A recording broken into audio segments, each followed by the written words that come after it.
مستمعين راديو دوجما، معادنا النهاردة مع اللقب ال11 من ألقابها في صيامها. والنهاردة هنتكلم عن لقب حواء الجديدة. في سفر التكوين الإصحاح الأول اتقال فيه كده: إن الله خلق المرأة من ضلع أبونا آدم، ولما شافها سماها حواء، ومعنى اسمها أم كل حي.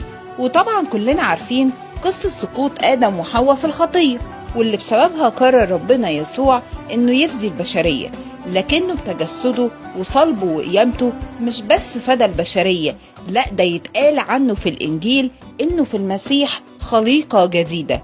وقلت في حلقة سابقة إنه ستنا العذراء كان دورها عظيم في قصة الخلاص والفداء، والنهاردة بكمل كلامي وبقول إنه زي ما حواء خرج منها خليقة ملت الأرض بالخطية والشرور، خرج من بطن أمنا العذراء إلهنا يسوع اللي فدى العالم كله بصليبه ودمه المسفوك.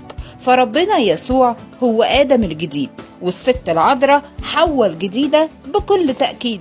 والحلقة الجاية هنتقابل مع لقب جديد على الراديو، راديو دوجما 3.10.